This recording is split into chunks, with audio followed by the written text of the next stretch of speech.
আসসালামু আলাইকুম ওয়া রাহমাতুল্লাহি ওয়া বারাকাতু। আজকে বিষয় ডায়াবেটিক্স পার্ট 2। ডায়াবেটিক্স পার্ট 2 নিয়ে আজকে বিস্তারিত আলোচনা করব, কারণ বাংলাদেশ তথা সারা পৃথিবীতে ডায়াবেটিক্স ভয়াবহ রূপে আক্রান্ত হয়েছে, প্রচার হচ্ছে এই সারা পৃথিবীতে। এতে আমি আতঙ্কিত, আপনারা এটা নিয়ে বাংলাদেশের মানুষও আতঙ্কিত, কারণ ডায়াবেটিস কেন বেশি বেশি হয় তার বিষয়ে আজকে একটার পর একটা বলতে থাকবো ইনশাল্লাহ।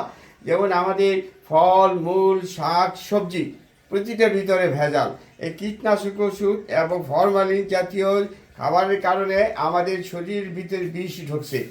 আর আমরা যে খাবার খাই, এই পশু মাংস, এই মাংস মাছ এগুলা যে মাংস যে উৎপাদন হয়, যে পশু খাদ্য মাছের খাদ্য, এই খাদ্যগুলোই ম্যাক্সিমাম হরমোন এবং ফরমালিন দিয়ে এমন প্রযুক্তি দিয়ে তৈরি করে, যেমন এক মাসের ভিতরে 1 বছরের মুরগির বয়স যতটুকু মাংস হবে 1 মাসের ভিতরে ততটুকু হয়ে যায় মাছ এরকমই।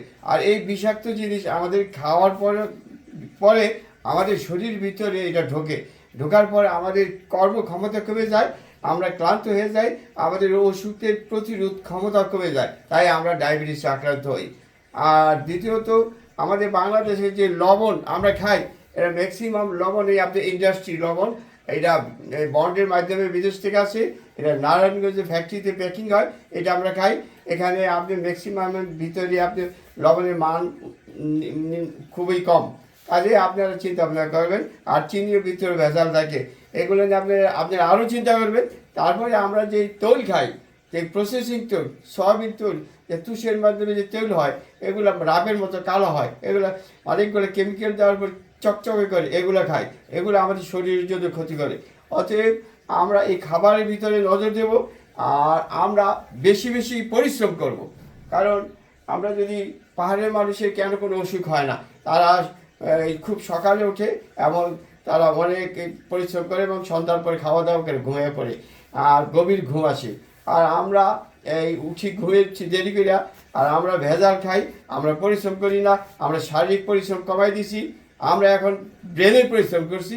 এটার একমাত্র দায়ী সারা পৃথিবীতে অনলাইন মোবাইল ভাইরাসের কারণে আমাদের ব্রেন নষ্ট হয়ে যাচ্ছে। আর আমরা ব্রেন দিয়ে কাজ করি, শরীর দিয়ে কাজ করি কম। আপনারা সবাই শারীরিক পরিশ্রম করবেন, ব্যায়াম করবেন, শরীর থেকে ঘাম ঝরাবেন, প্রতিদিন 15 থেকে 20 মিনিট বা 30 মিনিট রৌদ্রে হাঁটবেন। রৌদ্র একটা পৃথিবীর সবচেয়ে মূল্যবান সম্পদ। অতএব আমার কথাগুলো আপনারা অবশ্যই স্মরণ করবেন, তাহলে আপনার ডায়াবেটিক্স হবে না। আর সকালবেলা আপনারা প্রতিদিন 1 গ্লাস কুসুম গরম পানি খাবেন, কাঁচা হলুদ আর অন্যান্য মিক্স করিয়া। আর সকালকার খাবার খাবেন আপনি 11, 10:30, 11টা। তারপরে এটা হলে রোজার মতো একটা কাজ হবে।